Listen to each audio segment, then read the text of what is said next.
ដល់ការបូកអញ្ញត្តិអញ្ចឹងទី1នេះគឺ x បូកជាមួយនឹង x ស្មើគេអញ្ចឹង x បូក x មិនមែនស្មើ x ការ៉េណាបាទវាស្មើនឹង 2x ហេតុអីបាទឥឡូវគ្រូឧបមាថាគ្រូមានប៊ិចម្ដើមហើយបូកជាមួយនឹងប៊ិចម្ដើមទៀតអញ្ចឹងវាមិនស្មើ2ដងប៊ិចហ្នឹងណា2ដងនៃប៊ិចហ្នឹងអូខេអញ្ចឹងដូចគ្នាដែរបើសិនតែយើងតាំងប៊ិចហ្នឹងមកជា x វិញបាទមកជា x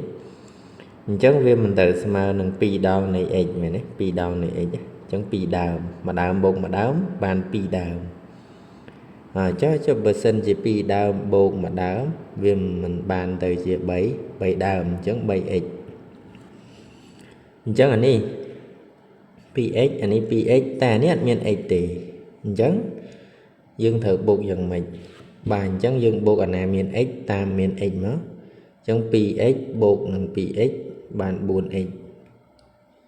ចុះខាងនេះអត់មានអញ្ចឹងយើងដាក់បូក5តែឯងអានេះដូចរបៀបយើងនិយាយស្រូវ2គីឡូស្រូវ2គីឡូបូកជាមួយនឹងស្រូវបាទស្រូវ2គីឡូទេណា2គីឡូដែរហើយបូកជាមួយនឹងអីគេអង្ករ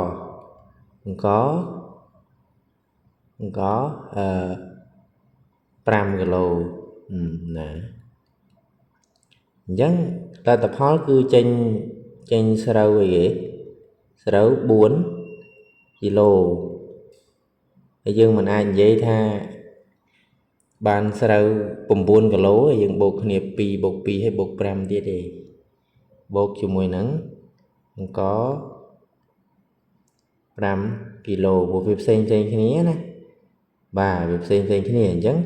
មានន័យថាស្មើនឹងស្រូវ4គីឡូហើយបូកជាមួយនឹងអង្ករ5គីឡូយើងអត់អាចរាប់ចូលគ្នាហើយយើងនិយាយថាស្រូវហ្នឹង9គីឡូទេហើយក៏អត់អាចនិយាយថាអង្ករហ្នឹង9គីឡូដែរគឺយើងត្រូវនិយាយថាស្រូវ4គីឡូអង្ករ5គីឡូវាផ្សេងគ្នាអញ្ចឹងដូចនេះអីវាដូចគ្នាយើងបូកបាន 7x អានេះបូកអានេះវាបានបូក5បាទខាងនេះ y ដូចគ្នាអញ្ចឹងបាន 7y ហើយអានេះ7បូក4នេះស្មើនឹងបូក11